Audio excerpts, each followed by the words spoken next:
For June the 17th, 2016, we talk about the recent E3 announcements and XCOM 2. Welcome to Level 154.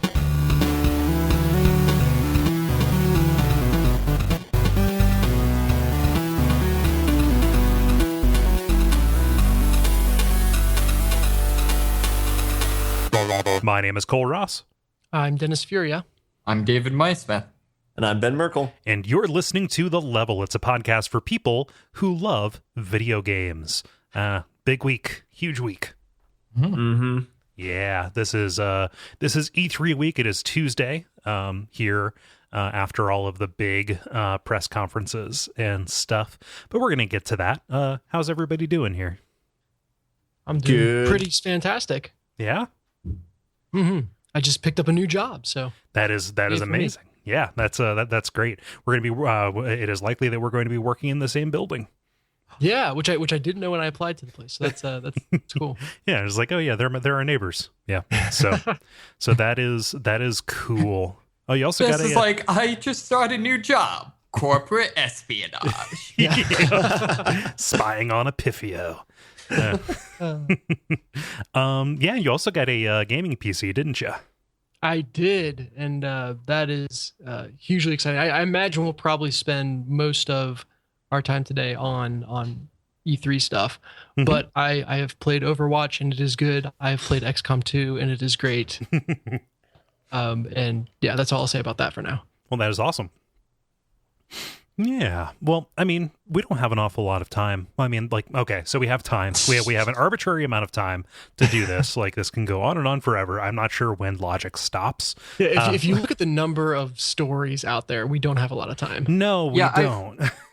Well, I forget. Didn't like that Large Hadron Collider say eventually time will in fact stop? I don't know. We have to ask Steins Gate. Comes full circle. Yeah, that is a... Well, it is a circular thing, isn't it? It's a big loop, right? Yeah. That's why clocks are round. The collider. Yeah. There we go. Okay. I've never seen it all in one place.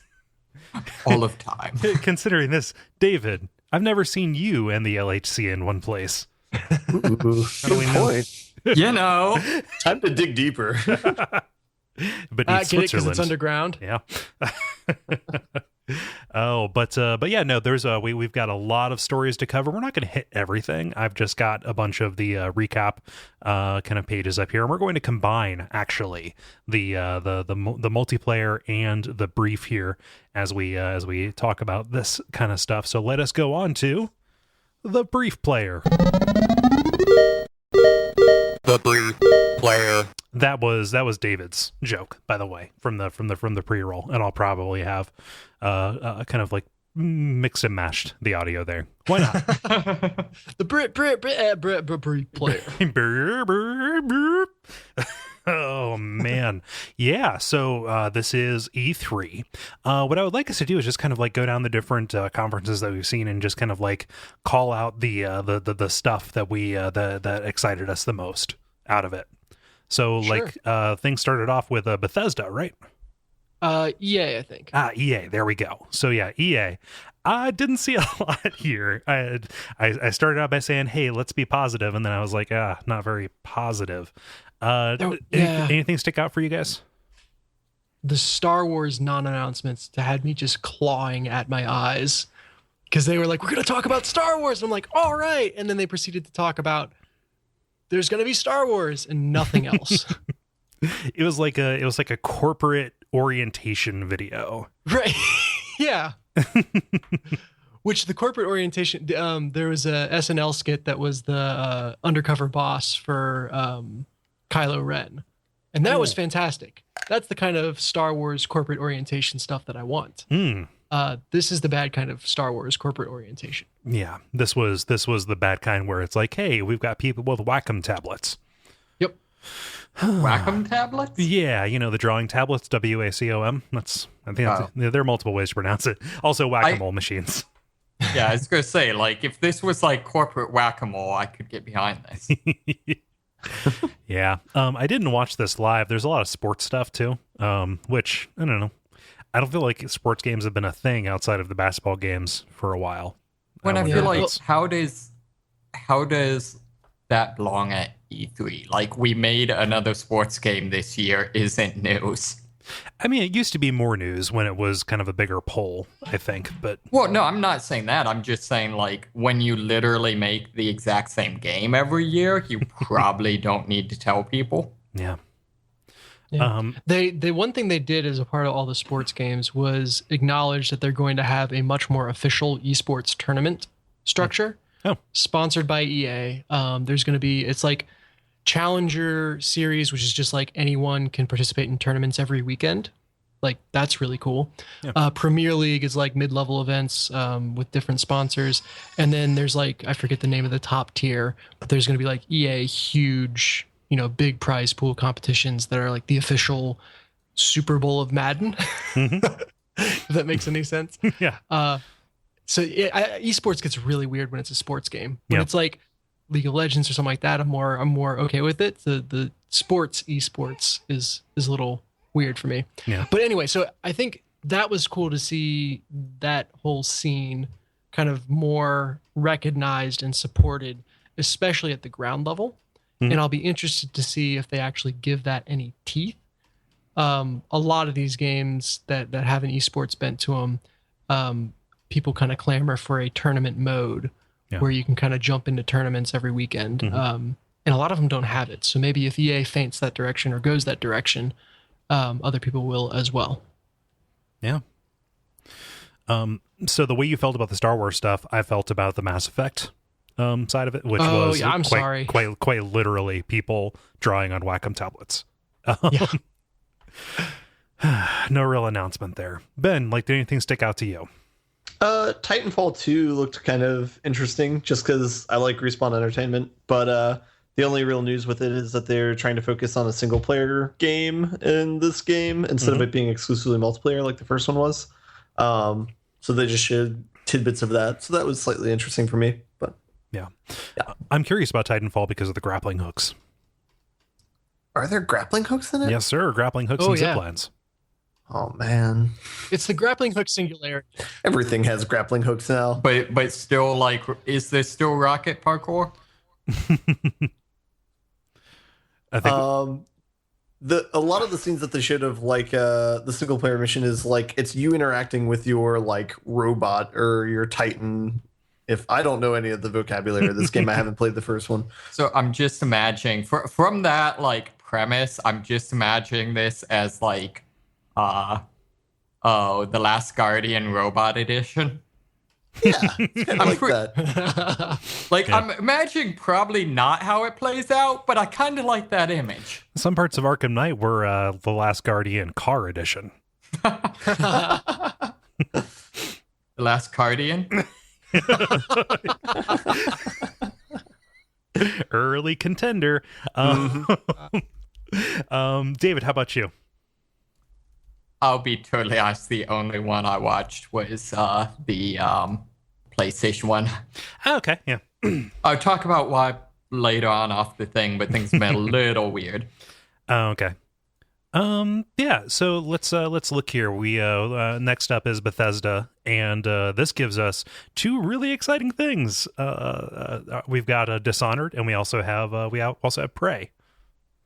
So Prey kind of sort of surprised me because I thought the original Prey was kind of the original Duke Nukem Forever thing, game that took forever to come out and then people just kind of didn't care about.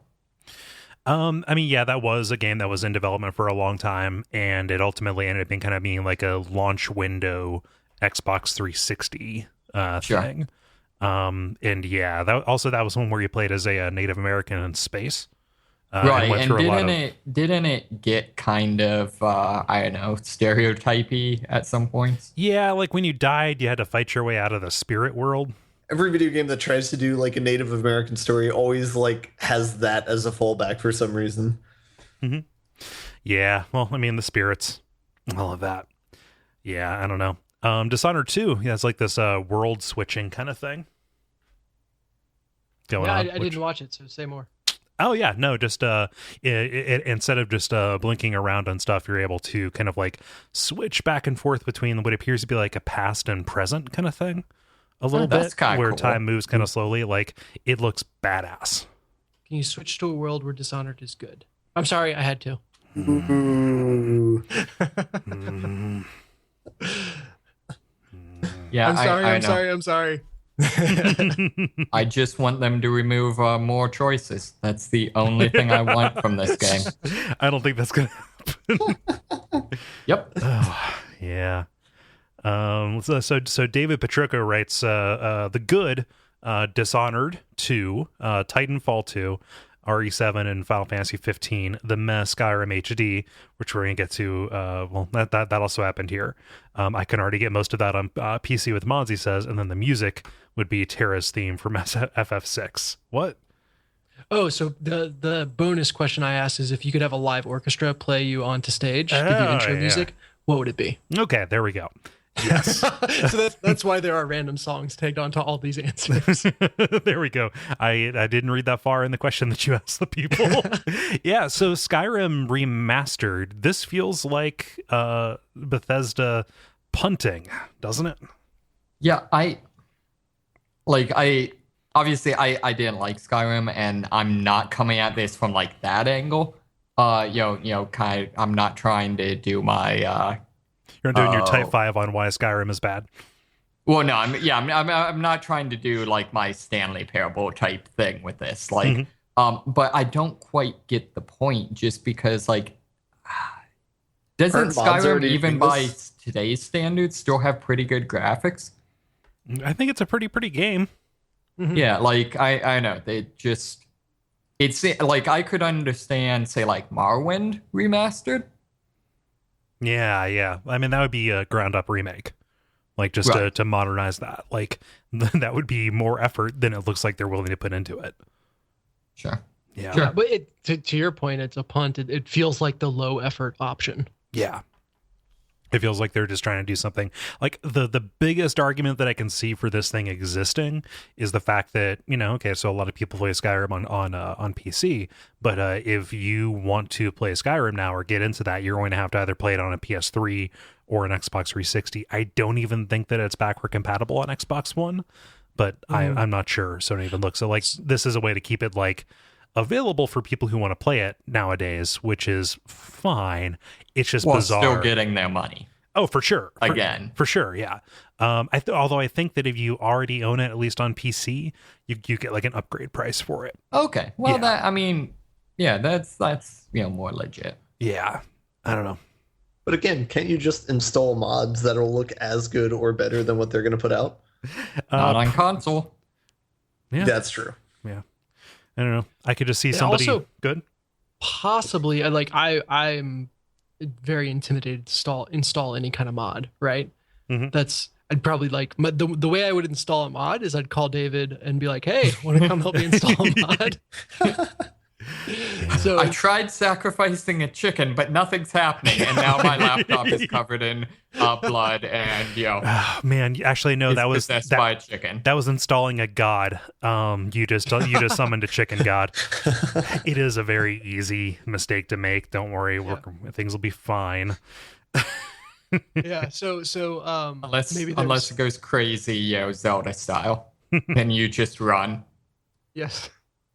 Guys, PC gaming is more complicated than I thought it would be. So, like with Steam Workshop, it's easier than you would think to actually do that, specifically with Skyrim, because that's like one of the ones that has the biggest support for that. Really? Is there like through Steam you can install mods? I think. Okay. I that's interesting to me because I've always been interested to try XCOM, the original XCOM, the Long War mod, which just makes everything really long, among many other things. But I wonder if that's on Steam. Gun barrels, hallways, penises. Yes. just increased length of all. Everything. Wait, what? He just said it makes everything long. I don't know. No, it makes everything voiced by Justin Long. But anyway, so that intrigues me. Yeah. This is relevant to the Bethesda side of it, but Eric writes, Quake! I don't know about Quake. I didn't see. I saw a blurb that they were doing like a Quake Arena, I think, like kind of a semi-modernized Quake Arena or something. Yes, it is multiplayer only arena shooter, which I'm down with. Great. Yeah. Doom is their single player horse, and Quake is competitive multiplayer horse. Which is kind of how it's been. Although, I mean, like Quake 1, 2, and 4 have single player modes, but yeah. Right. That could be interesting. I feel like, well, I don't know. I mean, I guess maybe the best play is just to like straight up make it for the people that, you know, want old school. But I feel like the challenge in that would be to make a updated game that doesn't feel just kind of retro while still capturing what makes Quake style arena shooters different from say like Halo. Yeah, I just want the railgun back. So what I haven't played. I was more Unreal Tournament. Wait, how is a railgun different than a sniper rifle? It's just their sniper rifle. Except it shoots. You can customize the color of beam that it leaves behind, and you would do like jousting and stuff with it. It was like insta-gib if you hit most of the body. Yeah, nice. Yeah, it's a lot of fun. Yeah. Any other highlights from this? Dennis, did you see that there's going to be an Elder Scrolls card game? Yeah, I've had people tell me that it's going to be good. Who kind of may know, maybe in on it, like early stuff. And I feel like I should be more excited about it than I am because I've reached the part of like CCG fatigue where I can't remember that many different cards and combinations. Oh yeah. So I've got only so much room for cards and stats and everything in my head, and I can probably recite any card in Hearthstone for you off the top of my head, which is amazing because that card pool is getting pretty large. But that means that everything else is just like Teflon; it falls right off. So they don't retire cards? They don't. They kind of do, but then those cards also, you can still play them in a certain version of the game. It gets complicated. I've used all my card memory on Hearthstone. I'm told this one is cool, so I'll probably check it out. But I will be either hardcore net decking or playing with pre-made decks, and that never bodes well for sticking with a game long term. No investment in it. Yeah. Let's move on to Microsoft. Now, I caught a little bit of this live. You don't have to be so aggressively dismissive. They showed something great there. Oh my gosh, we happy few. Yeah, that looks amazing. I had seen some of the older trailers for that, so I missed wherever they released that, but I've seen some of the older trailers, and that looks really, really cool.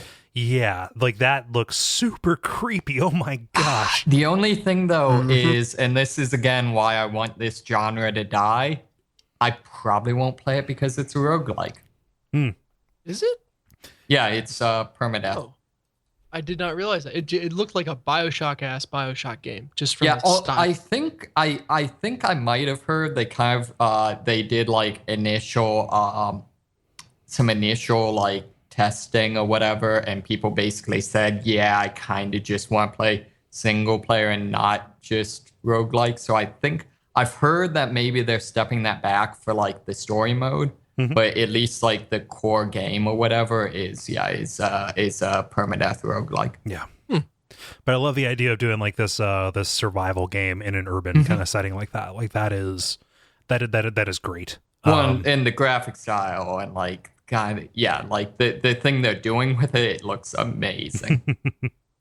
Yeah, those really creepy masks. Like I had, so by the time We Happy Few was on, I had this in another window on mute when I was watching the Apple stuff, and I was like, what in the fuck am I seeing? So like, I want this really bad.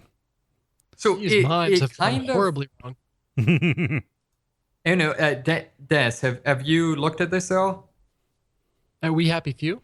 Yeah. I watched the trailer for it, yeah. Okay, I like from the trailer and like from the stuff I've read, it kind of reminds me a bit from like some of the gameplay descriptions I've seen of Surya being hunted. but with kind of like Cole said, a much more urban kind of in your face setting. Yeah, urban Sir, You're Being Hunted sounds fantastic. If that's the angle, I'll definitely be checking it out. Yeah, Except the it's things I was exclusive. reading was saying like, things like, you can like craft noisemakers and like, to kind of draw attention and, those sorts of things. Sweet. Yeah. Yeah, it looks pretty cool, regardless of my grumping about other stuff. Apparently, this game's coming to Steam Early Access in July as well. Yeah. Oh, wow. Yeah, I might actually break my no early access rule to mount out on that because that looks great. To get it on it before everyone is disillusioned with it. Yeah, maybe like just to see, at least to try it out, and also to give them money because I like they made something that looks real cool that I want to exist. Yeah. It's weird how Microsoft had like a bigger indie presence than Sony did. Well, did Sony That's have true. any indie stuff? They had a little bit of they had a little bit in the sizzle reel at the end. Okay. Yeah, which is a bizarre kind of like pivot for them. Not to use a douchey word, but I was a little bit surprised. Surprised they didn't have any yet. Just from kind of a, I don't know. Just on the principle of it. mm-hmm.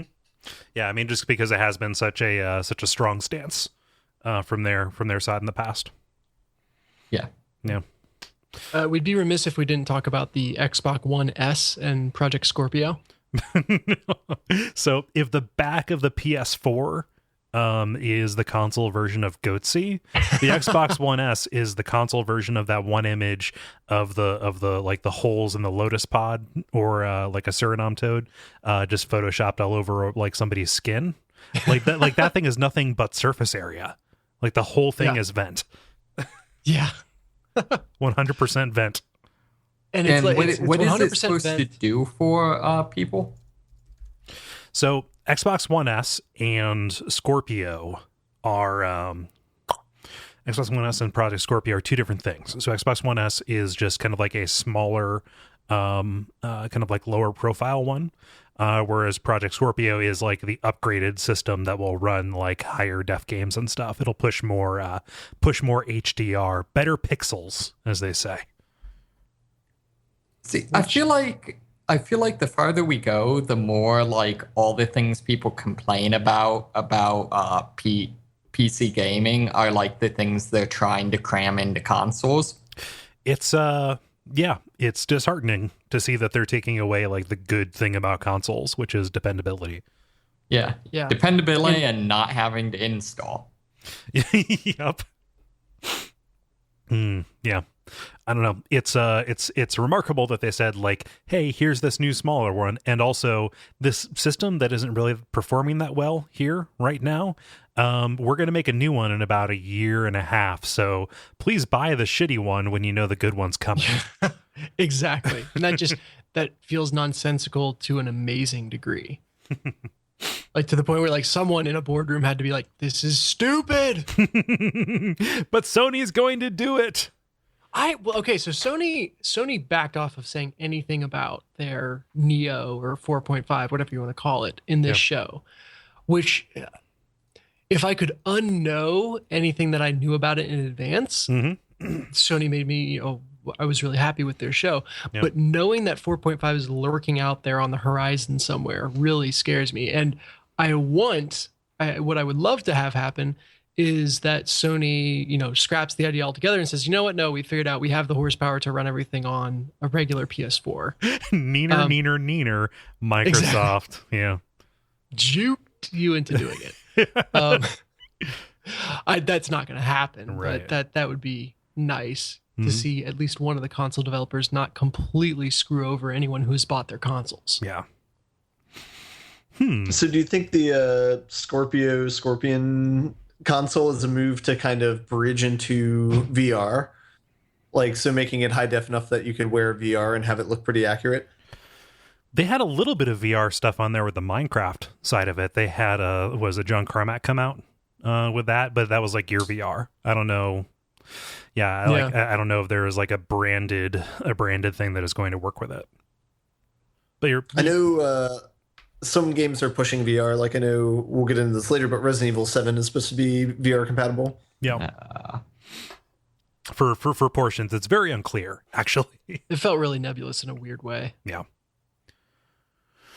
Yep. So let's see here. David, what stuck out to you? For Microsoft? Yeah, for Microsoft. I didn't follow Microsoft. I don't give a like my comment is it seems like for the consoles Microsoft is finally becoming Microsoft. What's that mean? Well, in terms of like it's pretty spectacular how on computers just Microsoft cannot help but do things to piss off consumers. And it seems like they're trying to bring that expertise to their video gaming sectors. Their core competency. I know, just like in computer science, it seems like whenever Microsoft comes up, it's like, oh yeah, and we have to do this idiotic thing because Microsoft fucked up. And like, I know, it seems like that I don't understand. It seems like there's some sort of internalized something. I mean, is it just the fact that they're so big, or like unwieldy? I don't know how big they are, but just that, like there seems to be like a massive strategy tax attached to everything they do. I think it's maybe that combined with like a need for control. But I don't know. Ben, what stuck out to you? I didn't watch the Microsoft one either. I only watched the PlayStation, so I only have read what you guys have already talked about. I'm gonna hit two ones that stuck out to me here as well, just because I saw them. Gears of War 4 looked really boring to me. It looked like a Gears of War game, which is it looked really like a fourth game in the series. Yeah. The most notable thing about it was like the characters didn't look like walking gas tanks, which is good. Anything which is like that. Funny because that like is what that was an aesthetic that defined the series early on. I was gonna say I kind of liked that that like character model silhouette thing. Yeah. The other thing that I saw that looks pretty cool to me is Scalebound. That's the new Platinum game where you're fighting gigantic monsters, like monsters the size of city blocks. Yep. I saw some screens of that. That looks really cool. Yeah. It's very overtly like RPG like there's a lot of like numbers and hit point counts and things like that. But it appears to be like it would have Platinum had designed Dragon's Dogma a little bit. Yeah. Which I'm down for. I'm looking at somebody shooting a spider the size of a city block with a bow and arrow. And you lost me. It's the size of a city block. It's not. Yeah. There are no longer spiders on screen. There is just a portion of leg. It is all spider. Yes, Arachno, the all spider. Oh, and then also what's their name? The Limbo devs. Their game Inside. Which I've heard great things about it, but the trailer for Inside was very much a non-trailer. Right. Like I watched it and was like, what the hell? And then I looked up conversation on it and there was a bunch of people being like, no, trust me, it is awesome. Let me explain what it is, which I thought is what a trailer is supposed to do, but whatever. Well, it's more of like a feel kind of thing. It's like a branding thing. Yeah. Yeah. Let me see here. Oh, there's a gameplay trailer. Yeah, it's a platformer ass game. Yeah. Was this the one with the kind of sort of ballerina looking chick? Not that I can recall. I know what you're talking about, but I think that was a different game. That was for the Sony's press conference. Yeah. Okay. It's called Bound, I think, maybe. Yep. This is but yeah, this looks kind of like Out of This World or something like that. Inside does, which is pretty cool. Let's see here. So not a lot of people wrote in about the Microsoft portion of that, so we can go on to Ubisoft. This, Ben, did you see anything about South Park: The Fractured But Whole? Yeah, I watched the trailer for it. It's basically like the Avengers is the main storyline now, I guess. Yeah. I mean, I really adore the title of the game, but I mean, I'll probably play it. I mean, the last South Park game was really good. So Who's developing this one? Is this still Obsidian? I would guess not, but that is just a random guess. I have no idea. Yeah. I've not looked up much about this, so. Yeah. What stuck out to you, Dennis? The Eagle Flight VR thing looked pretty cool. Can you summarize that for me? Just, I mean, it's you fly like an eagle. Fly like an eagle. No, so it's a VR game. Just a big, beautiful world. That's surprisingly intricate with different like tunnels and passageways and alleys that you can fly through, and you fly an eagle through them. So it really was not clear from the trailer if there's more to it than that. I figured there's got to be more game than just you fly, but that looked like the kind of thing, living out that flight fantasy is the kind of thing I would want to do with a VR headset. So that was cool to see. It's not immediately apparent from the trailer exactly how you're controlling the eagle versus, wearing the VR headset. Like the camera kind of trails the eagle, and I'm not sure if that's just because of the trailer or because that's how the game is or what have you. But I could see it being like a lair kind of thing, either that or like a cockpit kind of view. Mm-hmm. Yeah. Yeah. For so many of these, it's like it's hard to get a sense of it because it is marketing.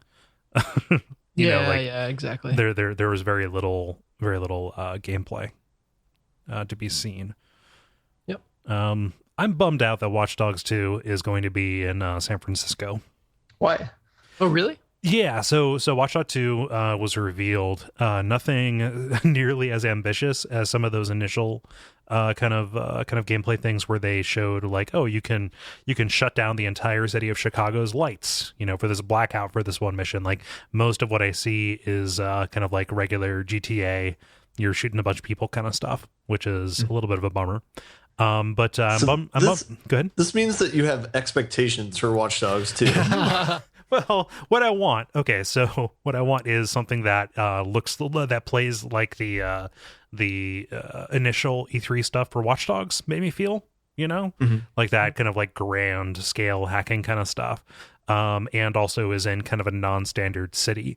I don't know. So San Francisco makes sense for a tech kind of thing. However, like it's not quite like, hey, it's New York or LA, and that's the only place where any game takes place. But like Chicago was such a weird kind of thing. Like I wanted them to like go to Austin or go to like Portland or something like that. Like I wanted something, kind of like just distinctive and not quite as like I'm not shitting on any city that isn't LA or New York. Quite the opposite. I want something that's not quite as like iconic or like stereotypical.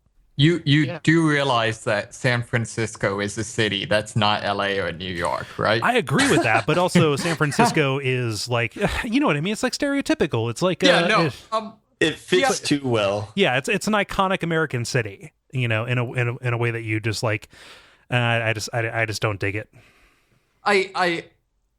I think overall, yeah, I actually agree. Although I would say, I think one possibility, one way it shakes out good, potentially good, is if taking with kind of the tech theme and with the kind of what you said being a little bit less grandiose, if they try to do, I don't know, more of a kind of a crime heist, type approach to like I could see that working together to make a good game. Does that make sense at all? Mm-hmm.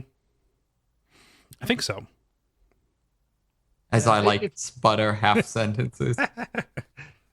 It strikes me as a really tragic backing away from the concept behind Watch Dogs. Because I think Watch Dogs at its core has a really, really cool concept. And I remember when they first announced the game, all it was talking about the concept of just how much data and electronics and everything is out there and what could you do if you could control that.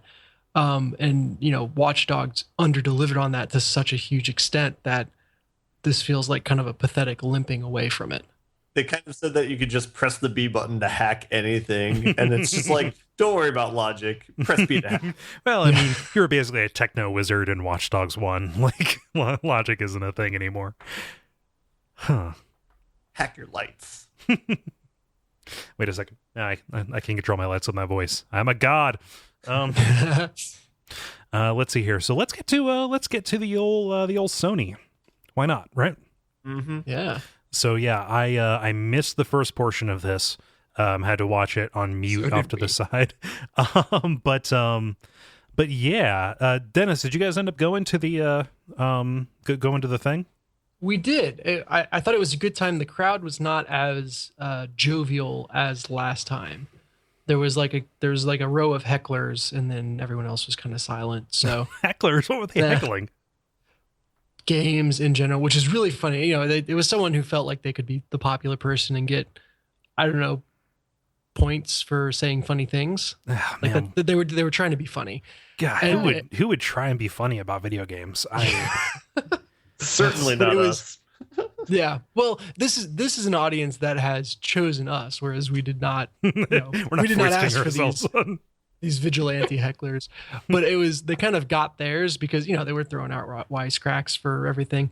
And then the guy opening up the show, you know, kind of said, hey, you know, we want to, I forget exactly how it led into it, but he kind of made some comment about the tragedy in Orlando, and Sony stands with everyone in Orlando and the entire LGBT community and all that stuff.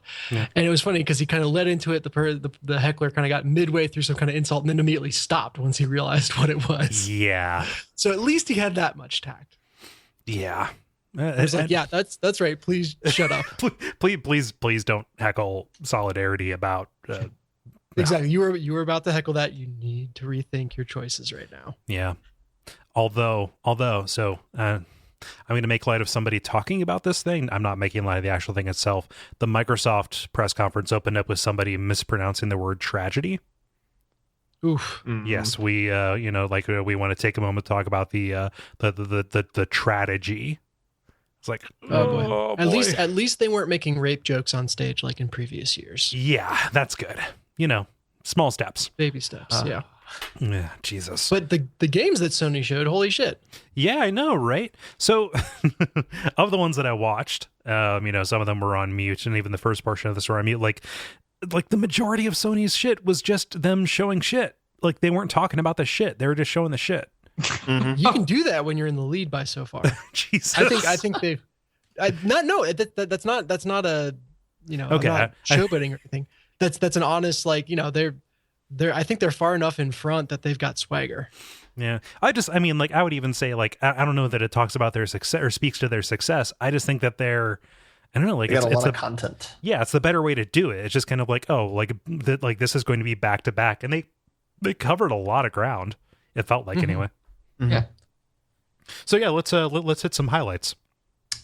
So I'll jump in with a couple.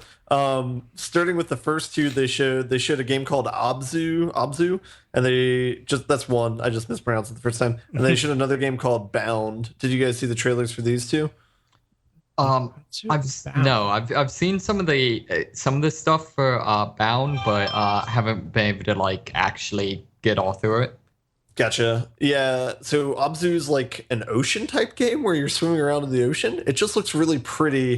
Kind of looks like Journey a little bit, but you kind of look like they a didn't scuba show diver. this in the actual conference though, did they? They might not have. I watched the YouTube video, and it's like an hour and 50 minutes of the conference, but it claims to be the conference. Wow, so they must have like lumped in a bunch of indie stuff that they didn't put into the actual like theater. Yeah, they did presentation. not show any indie stuff in the theater, including that game or Bound. They also have pretty painful commentary by people who are not into video games, but are acting like they're into video games. Ouch! Terrible. Somebody mispronounced someone's name and then said, "I know this guy. We go way back." That's kind of funny. Yeah. I like to think that that's true, and just that at some point they got too late to correct the pronunciation of the name. What's so Bound? Is that the one with the like the red yarn, or is that different? Yeah, that's the one where it looks like somebody from Cirque du Soleil, like doing ribbon stuff. I don't know how to describe it. It looks pretty though. Both of those games both look really, really pretty, and I have no idea what the games are actually doing. So you found the treasure trove of indie stuff that wasn't on the main stage. Perhaps they buried it to the cut, the YouTube cut. Yeah. So. Okay. Yeah. Anything from kind of the AAA stuff that stuck out to you? Because we're a AAA video game. Yeah, I mean, everything's really cool. I mean, we'll talk about probably all the stuff one by one, but the God of War I thought looked really cool. Yeah, that looks so different. yeah. It's That is a high compliment. So, I mean, I know we talked about this a couple months ago when there was like the leaked screenshot where it's like, oh, this looks like a Norse theme, but this kind of filled that in, and it shows like a 10-minute demo of Scottish Kratos. I don't know. Norse Kratos, teaching his son how to hunt, which is, I only watched like the first minute or two of it, and it looked really good. I just didn't want to watch all of it because it looks really good. So I'll probably play it at some point in time. Yeah, he goes hunting, and they're attacked by an ogre, like this gigantic kind of thing. I don't know. It looks a little Soulsy to me, a little bit like it's kind of over the shoulder. Like I think like Souls or Witcher 3 is almost what it feels like. Definitely not kind of like the zoomed out like tappa combo thing of like regular God of War. Okay. It's now a over the shoulder tappa combo thing. Maybe. All right. I would hate for them to lose that, because the button pressing gameplay aspect of God of War is a lot of fun. Like, that is a genre of game that has a flavor to it that's unique, I think, from the Souls, the Witcher 3s, and all that stuff. So I hope they retain that kind of combo based fighting heavy game and don't just completely abandon it for like an Arkham style combat system or What? Those things are practically the same. Yeah. Arkham is pretty tappy. Okay, Arkham is tappy. Well, how to say this here, with reacting to enemies in one button. Whereas the God of War kind of has set combos that you learn. I think they're different flavors that are distinct, and that I would like to see stay distinct. I think there's room for that God of War flavor to continue to exist. I don't think it's an outdated way to play a third-person combat game. Yeah. I just feel like there must have been some moment in like a boardroom where some executive just yells, "Why did no one tell us we could have a likable main character?" I like beardy Kratos, although I have no idea why he keeps his face paint. Yeah, that's an odd one. And it was still I thought that was a tattoo. I have no idea. No, he was like white and red, whether face paint or a tattoo. The other weird thing was that when you got your like charge up meter, big God mode, it was still called Spartan Rage. Which, it's still the same character, right? I think so. What? So I was assuming this was just like after he jacked everything up previously, kind of left to form a new life. Yeah, that's the way that I read it too. Does he die at the end of 3? No, it's like a 7-year-old game, dude. Yeah, I don't remember whether or not he dies. No, I wasn't worried about spoilers. I just don't remember, because the story is not what that game is about. No, my thought was more that this is just kind of a hard reboot for the series, and this is Norse Kratos completely independent of God of War, and that they kept the classic paint, red and white aesthetic for that's kind of the iconic brand reason, and not because this is the same character. I would be very surprised if it was the same character. Yeah, I read it as the same dude. Huh. I think it would be kind of cool is if they just kept doing this, and this time the paint's kind of the woad or whatever, and just do the Assassin's Creed of we're going to figure out a way to make this aesthetic work in every culture. I think the woad is more of like a Welsh thing. Is it? Okay. Maybe.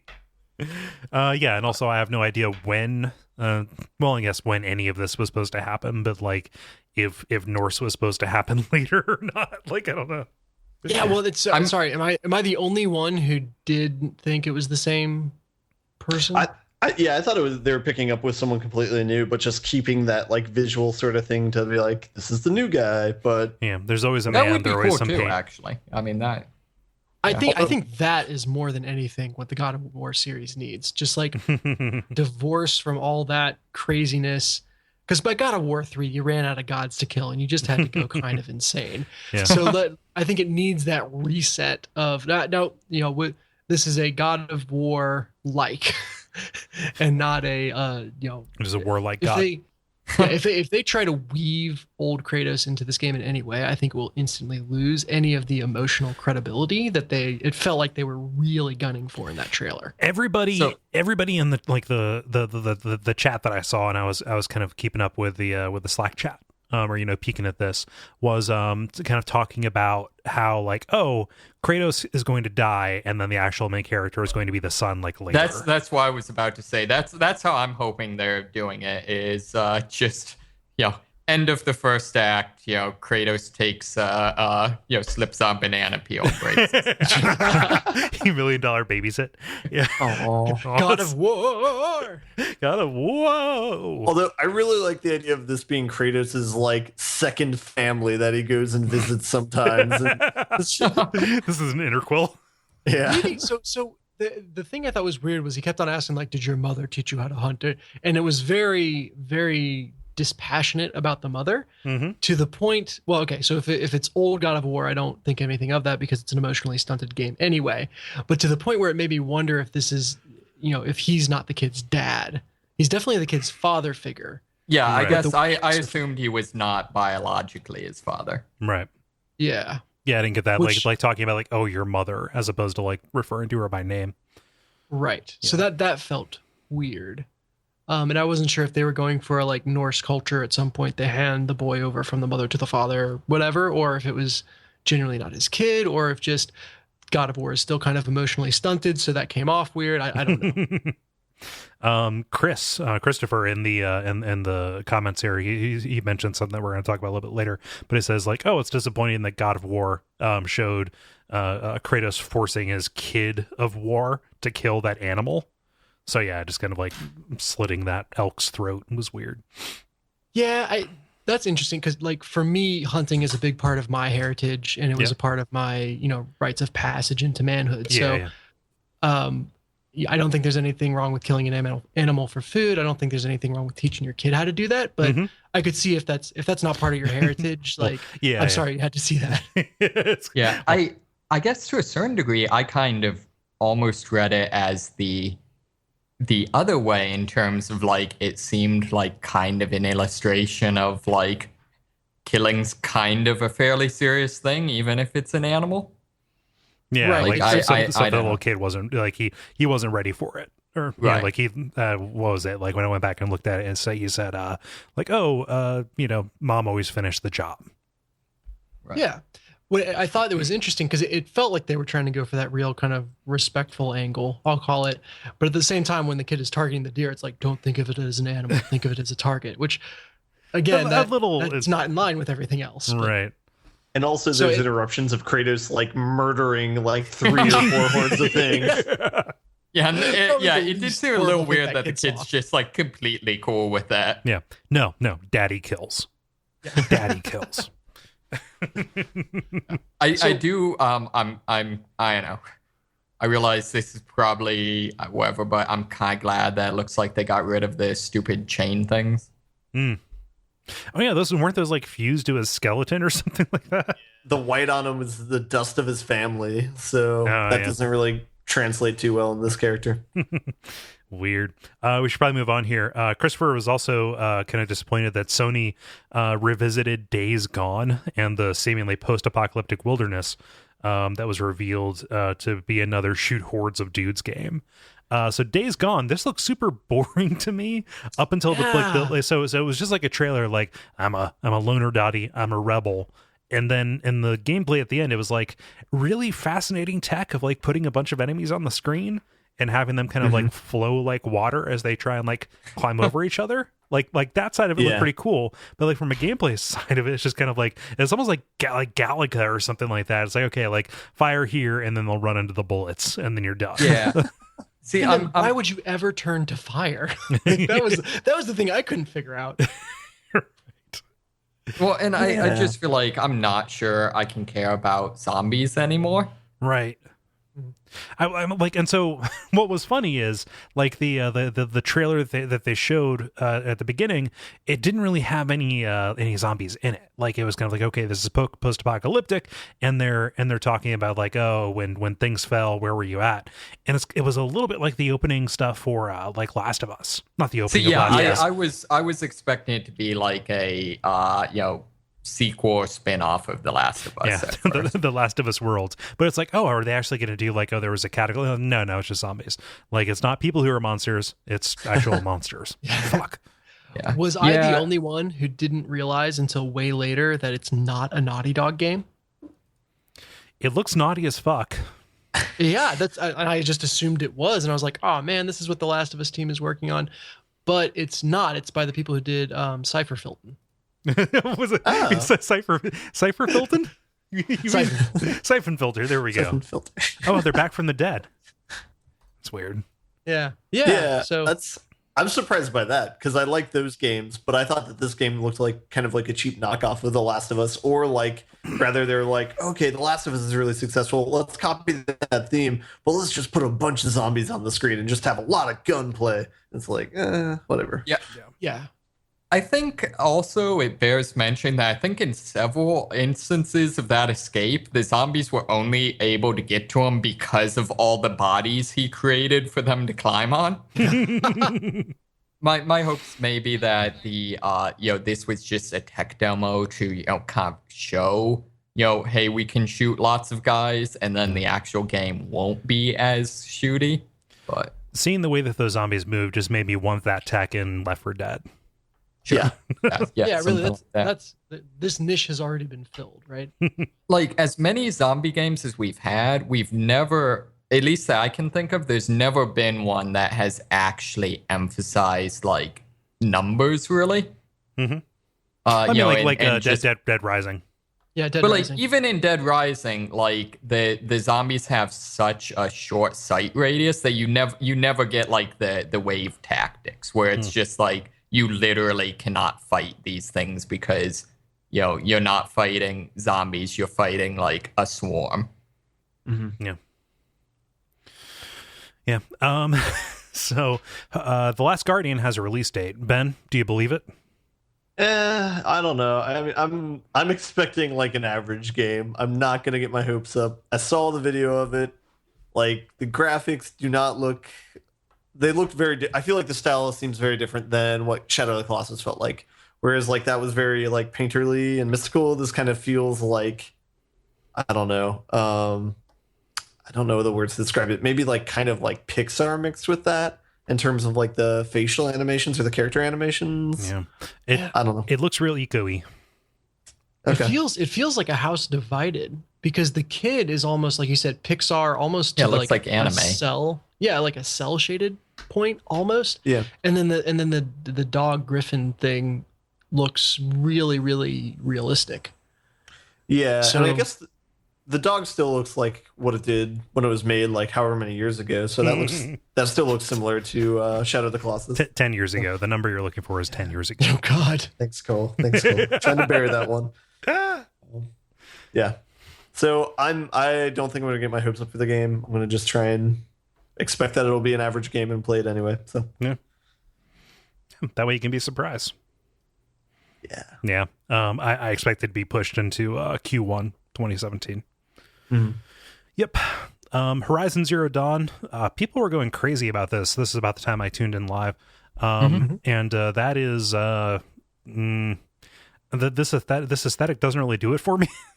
Really? Oh, really? Oh, I actually think it's pretty cool. Yeah. So how was the reaction to this in the theater?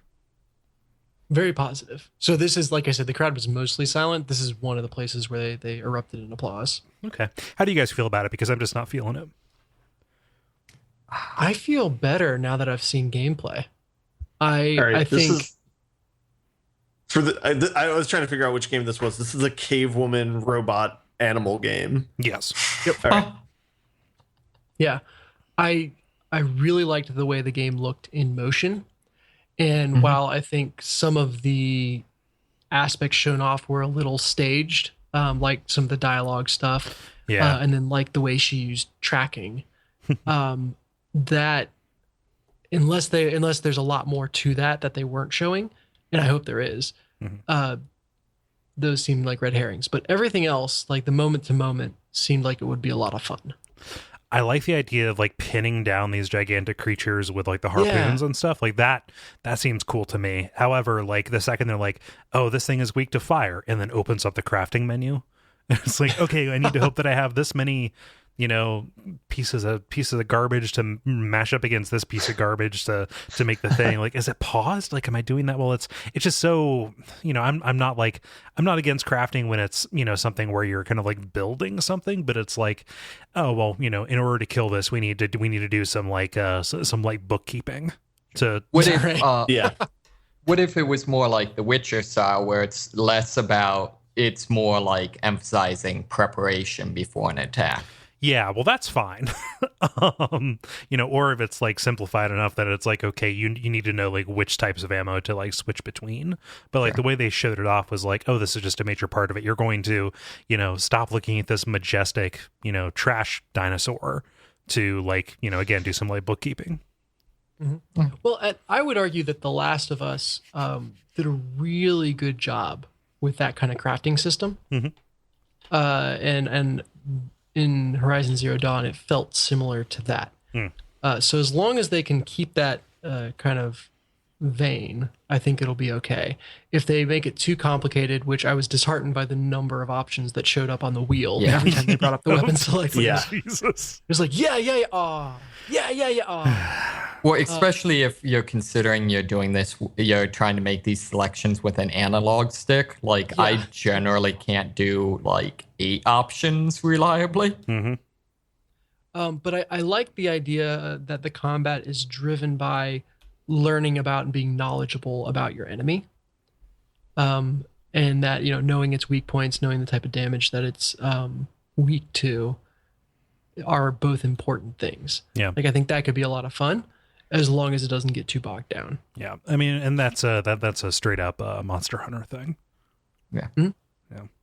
I could also, I think this one could be pretty, its overall success be pretty reliant on how good the storyline is. Like, not to state the obvious, but like I could see this being something that like the storyline could be either really epic and, trippy and interesting and thought-provoking, or it could just be like every, post-apocalyptic, they lost touch with nature and, technology turned on them, whatever. Technology something turned into nature. Technology turned on them and then into nature. Yeah. Detroit. So this is Cool. This is the new David Cage version. This I call this Blade Runner shit. Well, so in the gigantic like flowchart that they showed, one of the boxes just read dialogue in all caps.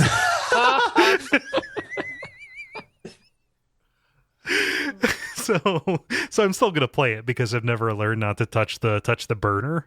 But wait, so who is this guy?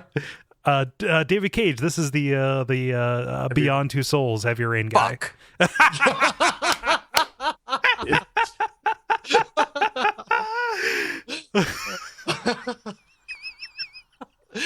Oh, but it looks so good. I don't know. Like, I'm still gonna play it. Like, but it's gonna be like a laugh a minute thing. I feel like even more like we discussed this as we're walking out, and we said, one of the things we said is like, I feel like I almost wish it would just be like literally that one scenario is the entirety of the game, and just build it wide instead of deep. Make it be a thing where, every playthrough takes, an hour, but you play through it 30 times. Mm-hmm. Or I think, as you said, like, or just kind of a number of these scenarios. And I feel like that's even more so in this case, because we know once the game gets past a couple hours, it's going to fall apart now. Yeah, under its own weight. I would love to see a series of vignettes that they write to really, really widely diverge based on player choice. But that to enable that, they can make it disconnected from each other. Its subtitle. I think that would be great. Dennis, its subtitle is Become a Human. Like, this is going to be like a long journey where he's hunting his peers, but like, oh, how do I tell them? Like, it's just Blade Runner. I know. I want to believe though. I mean, like, I want more. Okay, so I want more good stuff to exist than bad stuff. You know, like That's good. Like, if this thing can surprise us, I'm more than willing to be wrong. Let's say it this way. If there's a demo for this game, it's going to be fantastic. Even if the actual game sucks, I would love to play a demo for this game. Ben is somebody who's kind of been invested in this, kind of along with me, in Quantic Dream for a while. Like, what's your take? Well, until he starts batting below 500 for me, then I'll try it. So Okay, so Indigo Prophecy, Heavy Rain. haven't played it. Okay, So I've only played Heavy Rain and Beyond Two Souls. Okay. And Heavy Rain was good. Beyond Two Souls, not great at all. So I don't see any actors I recognize in this trailer, so that's a good sign. right. Yeah.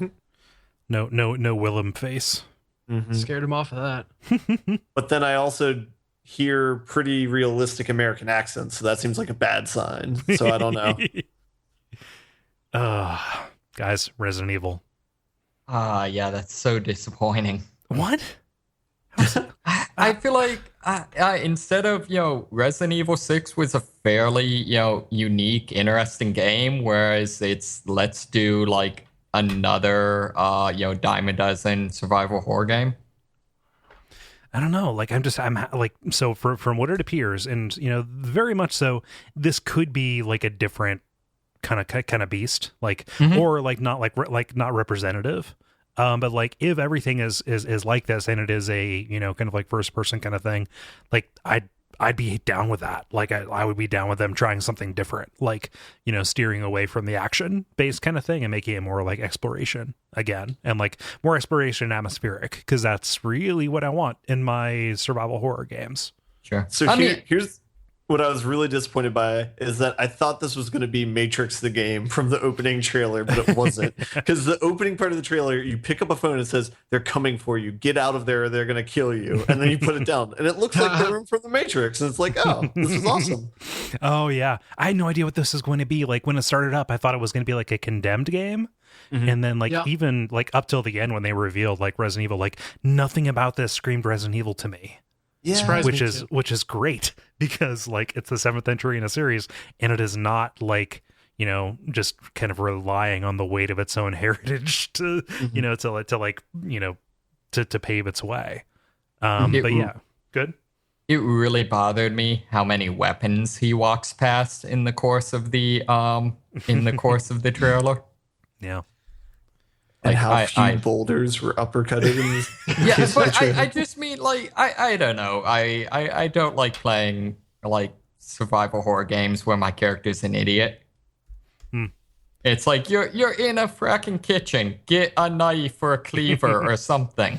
He's trying to run, No, he's walking. Running slowly. is a lot Examining everything. easier when the guy is gasping for air because you stabbed them in the lung. Oh, man. Gus writes, I liked how Resident Evil 7 looks to be an amazing horror game. Dishonored 2 looks amazing, and Persona 5 got a North American release date. And then disappointed by something that comes along in the Nintendo side of things.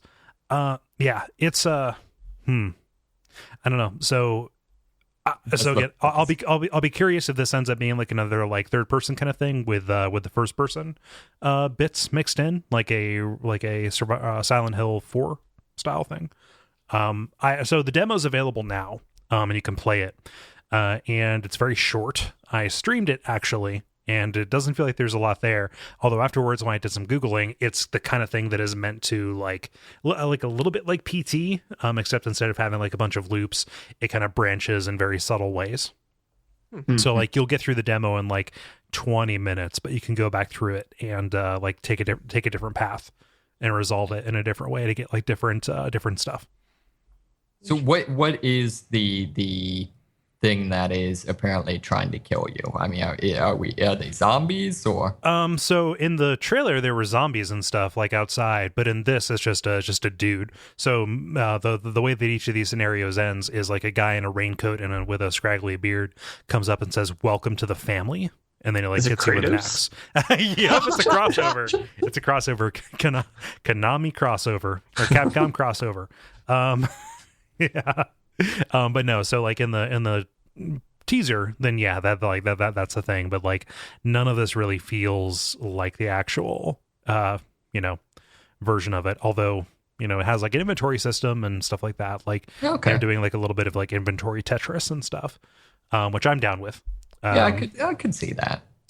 It is a pretty and horrifying game. It does grime very convincingly. So this is a little bit getting to some of the VR thing, but I'm really surprised that with what you're saying with third person, first person, that like no one is trying the Grand Theft Auto 5 thing of just like a lot of third person shooters would probably work if you just made them first person. I don't know. It's like to my mind, those are two very different styles of play. Sure. And like the gunplay in Grand Theft Auto 5 was very much outside of the first person side of it, like a lot of lock on and stuff. Okay. Whereas like most third person shooters are still like, yeah, you could do some lock in, but yeah, I don't know. I see them as being kind of like two relatively different things. For this, I'd be curious. Like there's in the teaser there are no weapons. Sure. And there's no combat really. Although one of the endings I didn't get like has you getting an axe, but you just used to break some boxes. Yeah, I don't know. And apparently, so this isn't PlayStation exclusive. From what I heard, the VR stuff is PlayStation right now, which also lends the theory that this is going to be not entirely first person. Like it might be kind of a mix kind of thing. But like we're gonna know pretty soon. Like this thing comes out in January. Yeah. So to cover VR stuff, because they put a good amount of time towards it. The stuff looked cool, but I was left with this just really uneasy feeling that it was just another PlayStation Move or PlayStation Eye before it. Yeah. Like it felt like there were going to be a bunch of big name games that had little segments that they were kind of arm twisted into making compatible with VR. Mm-hmm. And that it would be largely abandoned, 6 months in. Particularly the Final Fantasy seemed a little like, what? Yeah, I like the idea of shooting a behemoth. But like everything, you're right. Like, when the when the Star Wars music started up, I was like, oh, that's kind of weird. I love the idea of a VR cockpit X-Wing, right? Like that's kind of cool. They showed more Star Wars than EA did. Yeah, especially if you factor in Lego Force Awakens. But like nothing felt like substantial. Like Batman Arkham VR, we didn't really get any gameplay out of that. And I understand there are probably difficulties in like conveying that experience. Just if there is something very special about the VRness, just showing a first person thing isn't going to get it across. But like you're absolutely right. This does feel like a dalliance in a way that I know they're not hoping it is, but like they're not exactly working very hard to make it not that. Yeah. Well, this also strikes me as kind of particularly a risk for them, just because. I mean, I know this is entirely unfair, but they sort of are in kind of the Me Too category already, just because like the Vive and the Oculus Rift are kind of already doing their thing. Yeah. Feels like they're fighting a different battle though. I mean, just with the lower price point and with being specifically for a console. Yeah, but I guess that's what I'm saying is it then therefore seems that they're even more at risk of it just becoming kind of something piddly. Yeah. I don't know. Ben, how do you feel about the Arkham VR thing? I mean, I've already played the games, so if it's just playing the same games again, I don't know how interested I'd be in that. I was excited when I first saw the trailer. Do that, right? Like those games are so much designed for a third-person perspective. It's got to completely just jack things up if you go to first-person VR. There's that's got to change level design. There's a couple of parts of the second game where it switches to a first-person perspective. Mm-hmm. And like I know like when you go in like the boat and like the Easter egg for the scarecrow and stuff, like but yeah, I don't know how they could I agree. Where I don't know how they could do that. I was excited that it was like another Arkham game. Even though they said that they might not be doing another one, but I don't know. Whatever. Yeah, I don't know. It's I don't know. It seems like a like a little side thing. I didn't get the sense that they were remaking it. I thought that it was going to be a just kind of a case of like here's like a little side thing, like almost like a first person horror kind of thing, like a little bit of this, some of the stuff they did in Night, Okay. Yeah. I think that could be but pretty little cool. side thing is exactly what has me terrified. Well, yeah. They churn out pretty consistently good products. I feel, I trust in them so far. No, terrified for VR. Oh, I see. As a little side thing. Yeah. Yeah. Final Fantasy 15, they showed a little bit more like gameplay stuff at Microsoft's. I was a little bit more excited about it then. Like I was more excited than a lot of people. Like people are like, oh, I don't like the idea of dodging this big thing's arms, but like this is the first time I've really seen like the real-time combat. Like I never really played the demo that came out, but like this, the more I see of it, like it's a very gradual, like just kind of like notching up or ratcheting in. Like, okay, I'm down with what I'm seeing. Yeah. Yeah. Infinite Warfare, they started this and it does not look like a Call of Duty thing at all whatsoever. Like actually like you're in the starship and then you're like boarding this bigger ship to disable it. It really didn't look Call of Duty until it like until you were fighting on the surface of the ship. Yeah, it felt like Battlefield before that. Yeah. Battlefield space. Although I feel like to a certain degree it's kind of I feel like you can't tell how not Call of Duty it is until you try not doing exactly the one thing they did. Yeah, I suppose. Yeah, it doesn't feel like Call of Duty until you feel the walls. Right. And I mean, I a little bit I'm being snarky, but I feel like legitimately, I feel like, if you look at like any given part of Call of Duty, it could look like anything. What makes it feel like Call of Duty is how set PC it. Yeah, you know what I mean? Mm-hmm. Yeah, like so this maybe it was the change in venue to like disabling this bigger ship by boarding it and going inside of it. Like I'm down with that. Like I was down with it in Battlefront 2, and I'll be down with it here. Like maybe it was that. Like it made it feel like a little bit more wide open. Honestly, sure. Than that, but that could totally be, like a lie. I don't know, like maybe just a like divorced of okay, the set piece is there's a building that's falling down off in the distance, and some people are fighting in front of it. Maybe it's just a different kind of set piece, and it could feel the same way. Yeah, I mean, hard to say. I don't know. I don't have a lot of confidence in their ability to tell interesting stories. But is there? I don't disagree with that statement. Well, I don't know. Especially, I feel like they're kind of doing from the plot like summaries I've seen so far. I feel like they're kind of doing the Star Wars episode 1 through 3 thing of your characters aren't really the good guys, therefore we need to make the bad guys just cartoonishly evil in order to still have them be the bad guys. Yeah. I don't know. I have no idea about the story. I just know that I saw boarding a big ship and disabling it from the inside. Which is pretty badass. Like, I've got to give you that. Yeah. Is there any chance that the Crash Bandicoot remasterings are not just a complete garbage fire? No, that was where it was fun to be in a crowd, because you saw he walked out, Crash Bandicoot was like, yeah, and then they like Skylanders, no.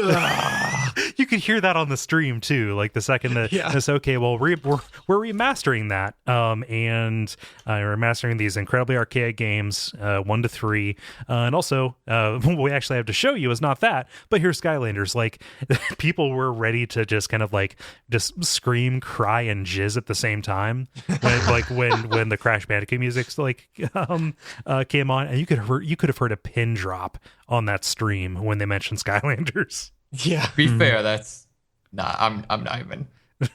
What? I was going to say, to be fair, that's, presumably someone on the internet's fetish, but Well, of course.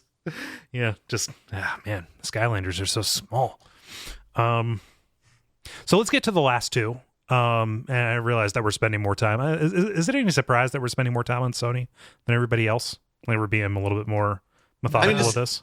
It genuinely seems like they had more games than some of the others. Yeah. So, yeah.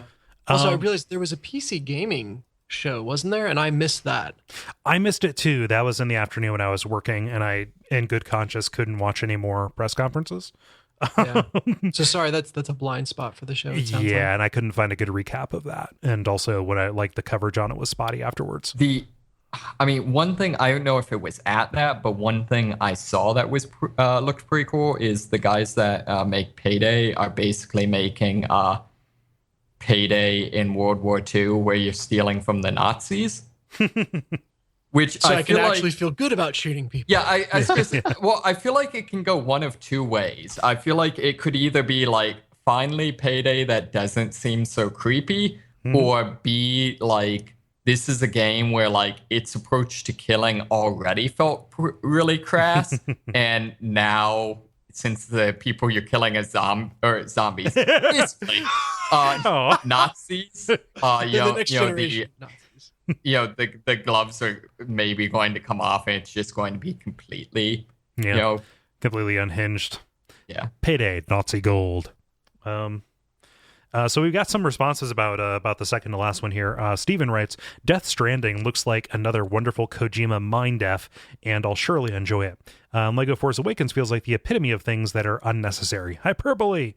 Ryan writes, all about that Dishonored 2 and Titanfall. Also excited to see Kojima and Norman Reedus stick it to Konami with Death Stranding.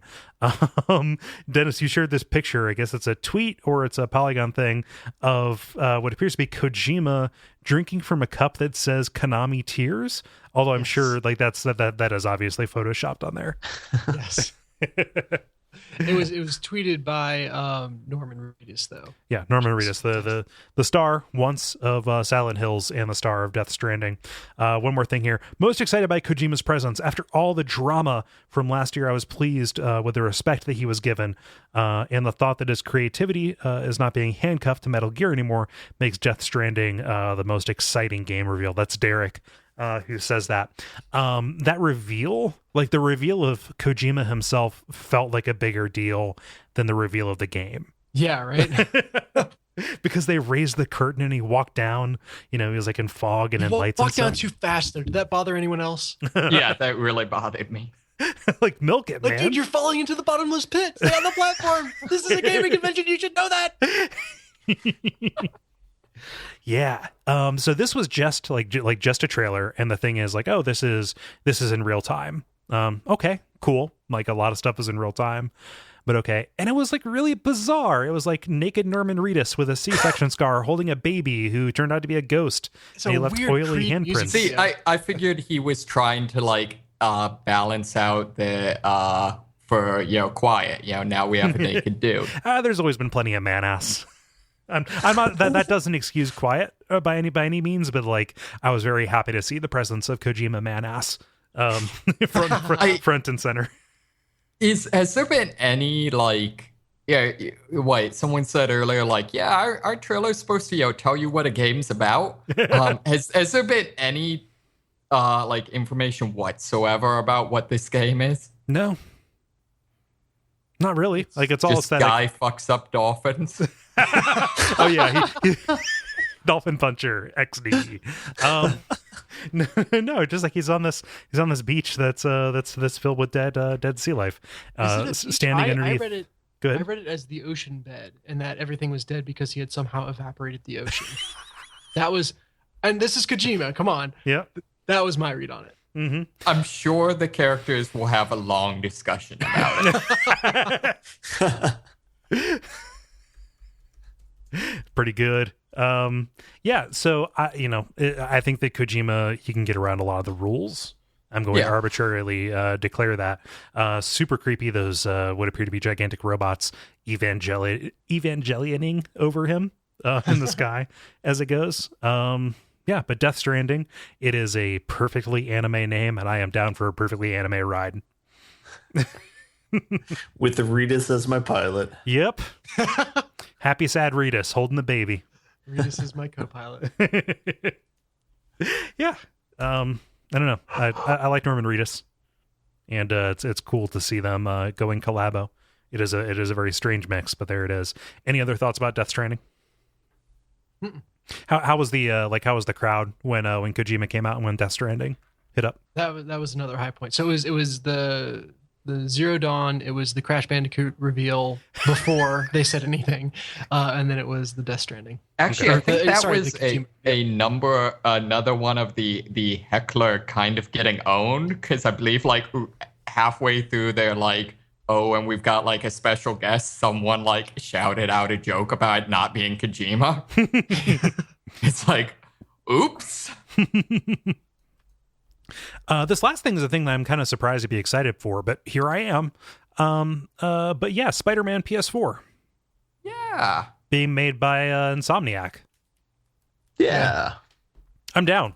That seems like a good fit. They've already done like 3 games about people flying around cities, so. Yeah. It looks like there was there only the one Spider-Man game that actually had like the web physics thing, because it kind of looks 2. like they're bringing that back. Spider-Man 2 and 3, cool. Like 3 had it as well, and it was like limited in it was there in limited quantities in like the Ultimate Spider-Man games and stuff like that. Like it's definitely around, but like 2 was the one that had like the wide open city, which is, I mean, like it's Insomniac, so it's going to have that too. So right. And yeah, and I mean I love the like, at least in that one, the whole like there have to actually be things for you to hook on to for you to be able to hook on. Yeah. Yeah. Yeah, what do you think, Yeah, Ben? that looks kind of cool. I don't know. I mean, I'll probably wait and see how the reviews are for the game before I buy it or not, because it's like it's a licensed superhero game. Yeah. I could easily see it going either way, where it could be like, oh, this is a really cool game, but at the same time, Spider-Man's been done so much that it's like, what new ground are they going to cover with this game that old games haven't? Yeah, it hasn't stopped the movies. That's certainly true. I'm pretty jazzed for the new Spider-Man movie after seeing Captain America. Mm-hmm. Yeah. So speaking of superhero stuff, I love that Infamous 2 is now everyone's Iron Man edition. What? Or not, Injustice 2, rather. Oh yeah, that was funny. watching the trailer, it's just a series of heroes that are not Iron Man having Iron Man's armor click into place. Yeah, like it legitimately it is. Yeah. That's pretty funny. So any final thoughts? Like any other stuff that we didn't hit here? I know that we've been going for a little while, but it's a big show. Mm-hmm. Oh wait, shit! We didn't even hit Nintendo. Really, all that was there was like Amiibo stuff and then Zelda, which looks like a big like wide open like playground kind of thing. The fact that you almost forgot it says a lot. That's all you need to know. It was today, and really, I only like just like that. Like that is just because I didn't have the tab open, or I closed the Nintendo recap tab because that was it. Like it looks cool. Like the it has a subtitle, Breath of the Wild. I like that it is like that wide open kind of thing. Like there was no dungeon stuff there. Like it was all Hyrule Field, which I don't know if that's representative, but like I'm down with Hyrule Field taking a more, kind of central role in this kind of stuff. Mm. Yeah. I want to throw in with one thing, and I don't even know if it was announced at E3 or not, but it was a game that was announced like in the past week or so that's in like alpha phase, where it's a shooter called Morphe's Law, working title, where the premise of it is it's like a regular multiplayer shooter that you typically see. The only difference is when you shoot somebody, your body part gets bigger of what you shot them, if that makes sense. So if you shoot them in the head, your head gets bigger. If you shoot them in the hand, your hand gets bigger. So you can go Everlong. Why are you going all for groin shots? I have a date later. But you're a woman. I don't understand. So the idea is it's self-balancing, where the more you shoot other people, the bigger you get, so the easier you are to shoot. Mm-hmm. But then on top of that, so what happens is the winners of the game is whoever has a cumulative bigger size. So you add up the mass of both teams, and whichever one's larger wins. And but the thing that's interesting is the physics with it is like if you shoot somebody else a whole bunch of times and downgrade your size a whole bunch, or sorry, if somebody shoots you a whole bunch of times and downgrade your size, you can get into certain places that other people can't, like cracks in the wall and stuff like that. Huh. And then other things is if you shoot your like legs and get them really big, then you can like jump higher than other people, and so you can jump to different places that other people can't get to. What's this called? It just becomes Katamari Damacy. Yeah, I'm It's Joey called- Big Legs.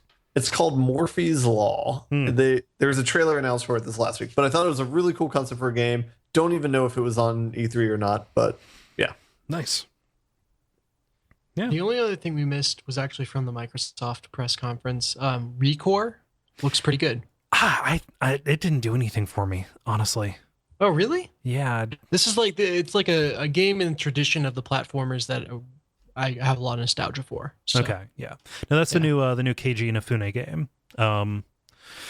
And yeah, it just didn't work for me. Like I imagine, it was mostly the way it looked, more than anything. I imagine if I got my hands on it, I'd probably change my tune.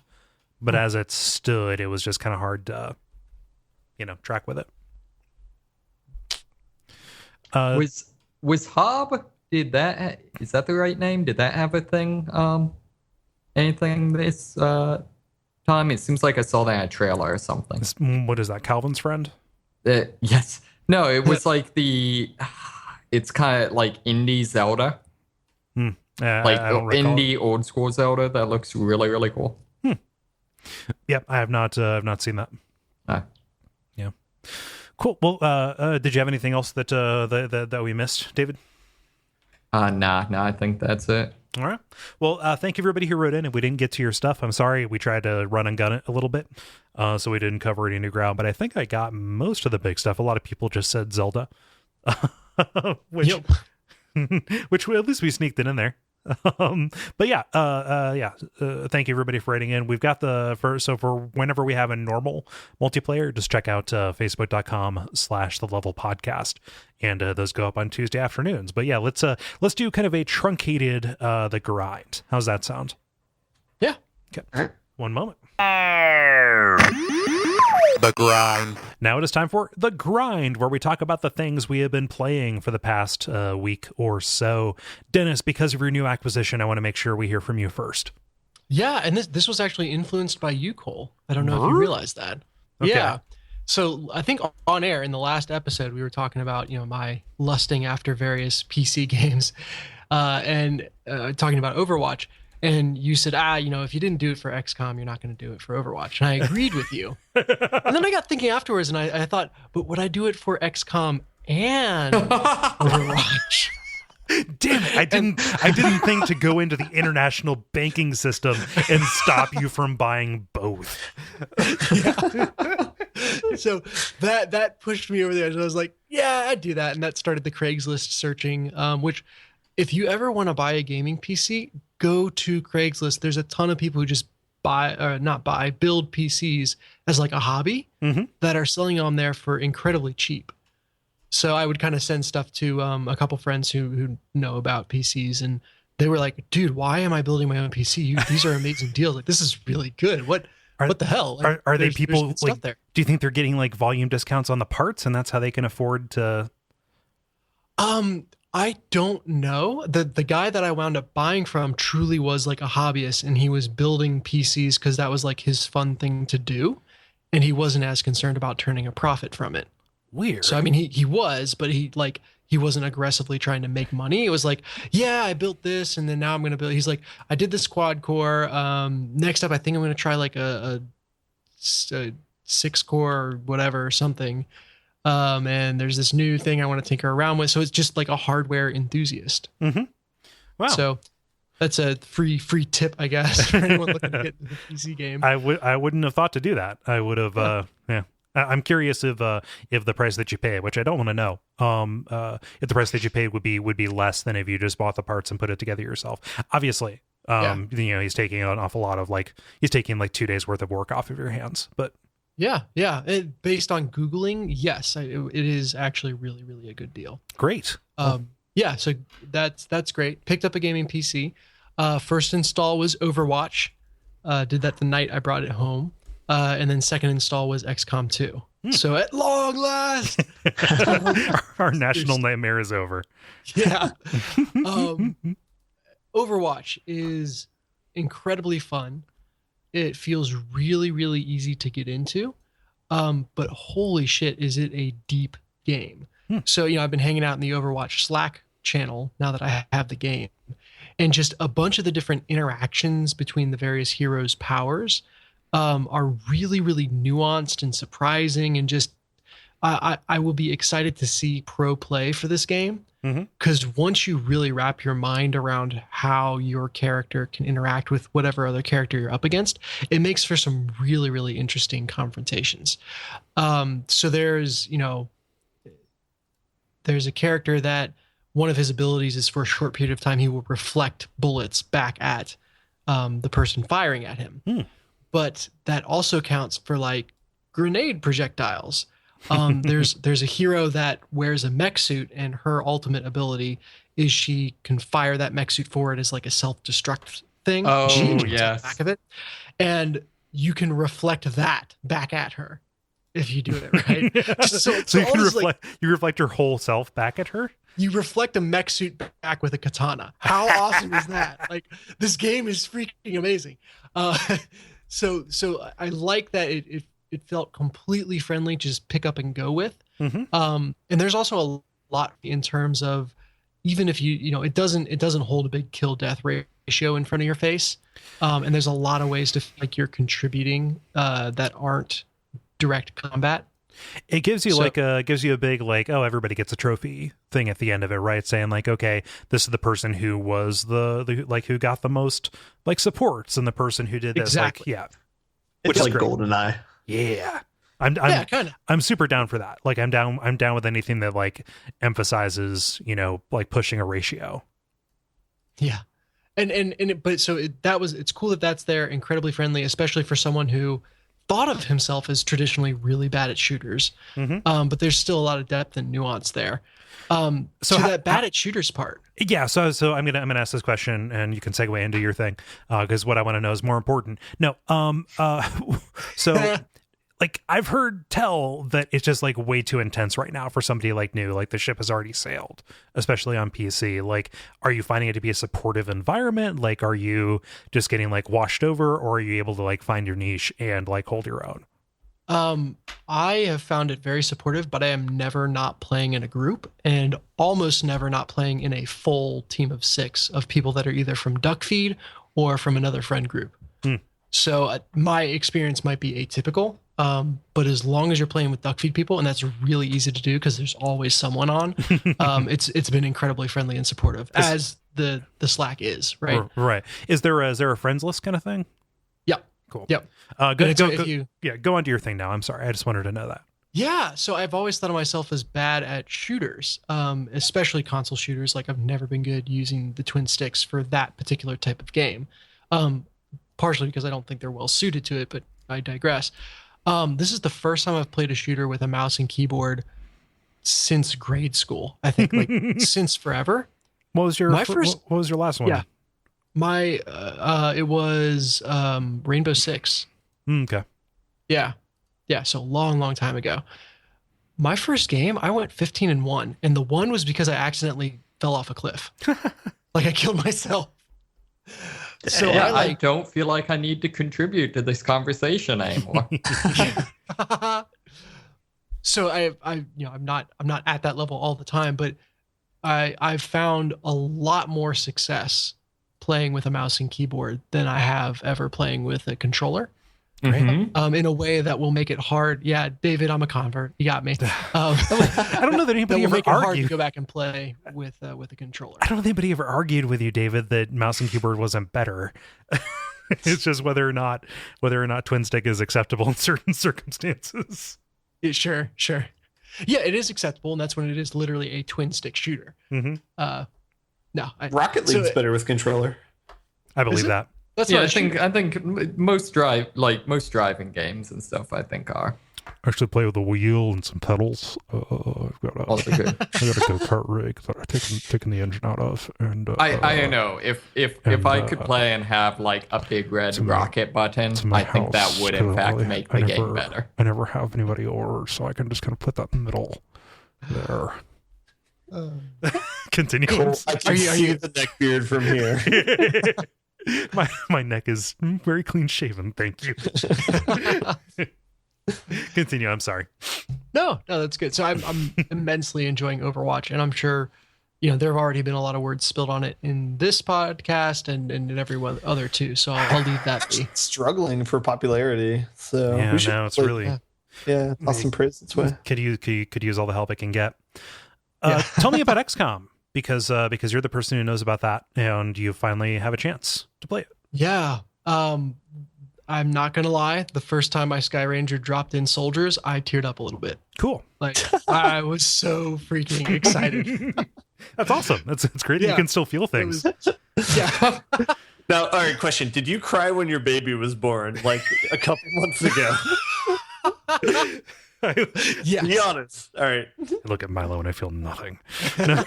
He's a very cute baby. Yeah, but it was a moment akin to like Star Wars: The Force Awakens, being like, "It's back." So that was something special. Crystal, I feel like the difference is Star Wars is not actively hostile and abusive to you. No, I mean they're episodes 1 through 3. Okay, carry on. That's like the cheapest, easiest joke anybody can make. I kind of feel bad for saying that. No, set and spike, man. You're just gonna let that one drop. Set and spike. Oh man. Yeah. Cool. So I saw you expressing some salt over not doing it that well at it. Like, so it's hard. Yeah. It is. Well, it's a combination of it's hard and also it is a very different game. I don't think they expressly designed it to punish people who were coming in from the earlier games. But there's a lot of new mechanics going on that just put me back in that, oh my God, I'm getting wrecked. Like I need to figure this shit out kind of space, which, there is a lot of fun to be had in that curve of I am horrible at this right now. And I struggled to get through a mission without having a lot of people killed. But I know I'm going to get better. Right. Like that is what makes XCOM so fun. And that makes it to when you get to the point of mastery and you can just, churn through this stuff and you're doing Iron Man runs and all that. It feels that much better. Right. You've put in the work to get there and it really feels like something you've earned. So that's very much there. I'm just very much on the beginning of that ramp. Yeah. A lot of friction and gravity working against you. Yeah. So the main new mechanic is concealment. So basically in the old XCOM, whenever an enemy showed up on the screen, it was immediate confrontation. They knew you were there, you knew they were there, and you fought. In this one, it's possible to have enemies kind of show up on the fringes and not be aware of you, and then get a little indicator for what they can see and what they can't see. Oh, shit.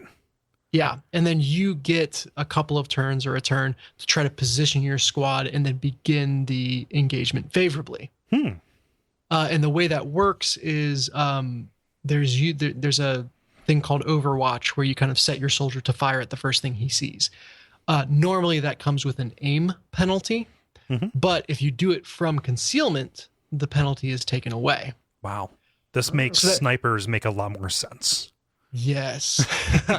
So that in theory works. And then in practice, I was just screwing it up. I thought over and over and over again, because I'd set up everyone in Overwatch and I'd try to break concealment, but it was always either at the wrong time or the enemy didn't go the way I thought they were going to go. And it felt like more often than not, I was putting myself at a disadvantage by trying to leverage this new mechanic rather than an advantage. So I won't even say I broke down and Googled. Like I Googled. That's the XCOM is not unlike Dark Souls in that it really is best enjoyed with a wiki in hand. Right. And saw like, oh, okay, really to have that be effective, you're supposed to set it up so that the enemy triggers the Overwatch versus you triggering it. So you want them to walk into your line of sight versus you walking into their line of sight. It's an attack of opportunity. Right. Yeah. And so that made me feel a little bit better about being horrible because, it's not just that I'm bad at what I was trying to do. It's what I was trying to do is not in line with the game's mechanics, which is a lot easier to fix than I'm bad at what I'm trying to do. So, I'm still at the very beginning of the game. I've done maybe 2 or 3 missions. I'll probably stream it at some point. I apologize to anyone who tries to watch because it is a lot of me standing, pacing behind the microphone, trying to make up my mind over one move over the course of 15 under minutes. your breath. Yes. So damn you, Fortune, for putting me in this condemnable predicament. Damn you, aliens. Aliens of Fortune. Are there civilians in this, or is that a consideration at all? Like, is there any sort of tactical considerations around that sort of thing? There are. So the storyline of XCOM 2 is that the canonical ending of the first XCOM is you lost. So you did not get the good ending, and that's canon. So Earth has been enslaved to aliens for 20 years. And they've kind of rewritten history that, hey, they're these benevolent saviors rather than an occupying force. And consequently, a lot of your missions do take place in populated city centers. So especially one of the missions where I started out in concealment, that had a lot of civilians that I had to navigate around. Because if they see you, that also breaks your concealment. But there's no having to figure out ways to limit civilian casualties, stuff like that, win the hearts and minds. Once shit hit the fan, everyone ran away. I imagine at some point, the alien enemies, one of their abilities is mind control. So I could very much see that becoming a mechanic where they perhaps mind control a civilian to flank you or something like that. That would be interesting. But the macro game is very much about, hey, you're doing these missions to win the hearts and minds of the civilians. Kind of show, hey, there is a resistance that exists. It is not, just evil terrorists like the aliens are painting it, and we can help. We can free us from this. So that's as much as I feel comfortable saying so far, because like I said, I am really early on in it. It is bringing me all the joy and frustration that the original XCOM did, and that is great. Awesome. What difficulty are you playing it on? Just the normal. So I forget what they call it in this mode, because they gotta have stupid creative names instead of easy, medium, hard. It's like veteran Iron Man and double Iron Man or whatever. Cool. Was that all? That's it for me. Cool. I'm going to do mine real quick. And in fact, it's not even a full discussion. I just want to say, really, the only game I've been playing recently is Echo Night Beyond. I finished up my Silent Hill 4 stream because I remembered that I stream. I started up because I want to continue doing kind of these weird bastard horror games. I started playing From Software's 2004 kind of sci-fi survival horror game. It's like a first-person exploration thing where you are solving ghost problems on a moon base. And all of that is on Duckfeed's YouTube page, the live archives of that stream. By the time this comes out, I'll probably have finished that. And I'll be moving on to Resident Evil 3. David, what? Does it have anything that someone who's played some of the Souls stuff could recognize as being from DNA? No. I mean, maybe there is a so it has it's obviously an extension of the Echo Night series, but even that is before and adjacent to any of the Kingsfield stuff. Yeah, this is just a weird side story kind of thing. People are really surprised that From did anything besides Armored Core and Souls, and so that's why I like doing this thing, because it really is this kind of weird, I don't know if it's a great game, but it's this weird hidden thing that is kind of beyond most people's consideration. And even a used copy on Amazon goes for $50, and a new copy, not even sealed in box or whatever, is $150. So it is this weird thing that is lost to time, but it was totally released here, and it is very interesting at the very least. So yeah, gotta love me some Haunted Moon Base. I'll take that setting every time. Yep, pretty great. But yeah, it's just like a first person game. We're exploring this and doing like regular adventure game kind of puzzles. Oh, also I finished Steins Gate. That game has some really serious and foundational pacing problems, but it pays off. Pays off okay. I'm watching the anime now, which I never thought I'd do, but that also is really good. And having English voices makes the characters a little bit more clear. Like the main protagonist comes across a lot better there. It's good. I like it. David, what you got? Sure. Well, been playing Dark Souls 3. I feel like probably I went through and like cleaned up some of the like versus people fights in the smoldering lake, and then like killed off the worm thing. But mostly I feel like I obviously need to be vague, but just the fight directly after Sullivan is just complete bullshit. Yeah, we really can't talk about that.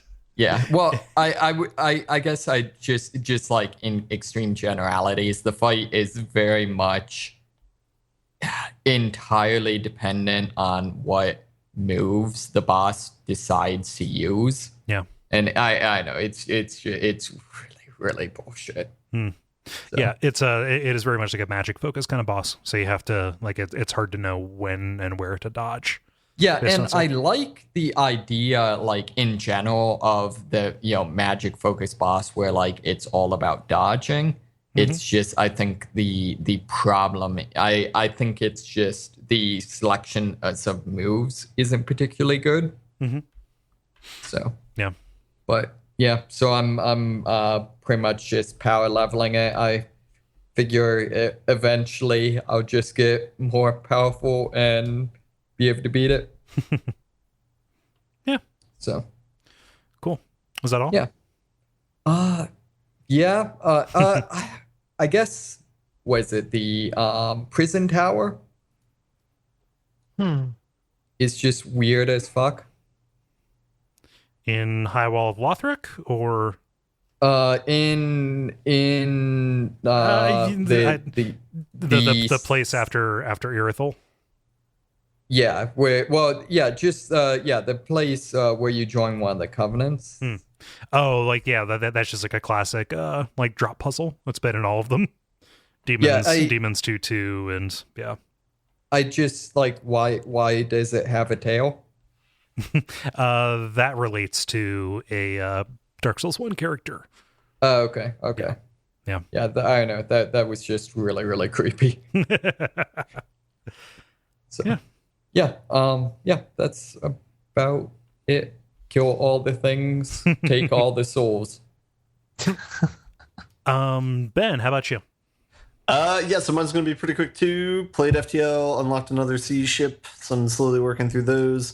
Played Rocket League some more, still fun. Played This War of Mine some more. I made it to day 4 or so. So how crushed would you say your soul is? What do you mean? In this war of mine? Yeah, no, that's just in general. You seem kind of like there's really no light left in your eyes. Yeah, you guys put me on blast or something? Mention. We just want to help. No, so it's gotten better because I've just been scavenging from alone women. No big deal. Oh yeah. No, I don't know. The scavenging has gotten less dangerous, so I think I might have gone to a tough place the first game that I played.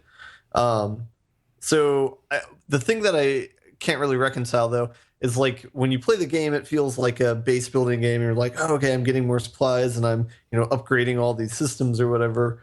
But it's a war game, you know what I mean? So it's like kind of incongruous, like the feeling of the gameplay versus the feeling of the narrative. I think they'll probably start to intersect more. Like I got robbed one night, so that's that is an ongoing thing. So apparently I'm supposed to make knives to defend myself. So I mean that might be something where it's like, okay, the narrative will start to bleed into a seemingly like base builder game. Yeah. So that's kind of where I'm at with that. So, I mean, I'll still keep playing it. I'm still somewhat interested in it, but yeah. Eventually, like you can, so like further down the tech tree, you get stuff like, It's further down the war crime tree as well. yeah. You get stuff that helps you like grow food or like distill liquor to trade, and stuff like that. Like it's, eventually the base building stuff like starts to obviate the need to go out and pillage as much. Gotcha. Okay, cool. Yeah. Is that all? Yep, that's it. Okay. Do you guys want to button it up? Yeah. Well, thank you so much for listening to this, our E3 recap plus some more show. We hope you enjoyed it. I'm trying to think of any new stuff that applies just to the show, but we're just kind of keeping on keeping on. Let's just kind of make it a thing. Just go and like us on Facebook, leave a rating or review in iTunes, and tell your friends.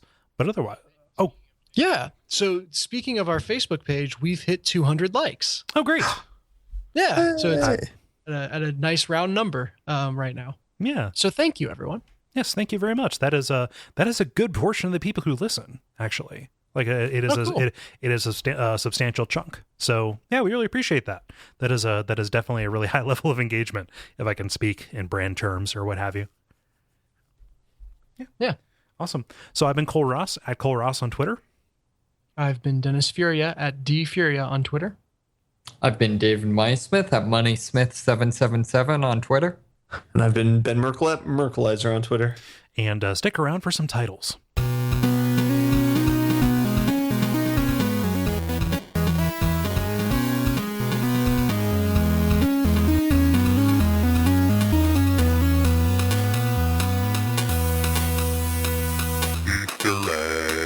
All right, hit me with what you got. All right, I've got Arachno the All Spider.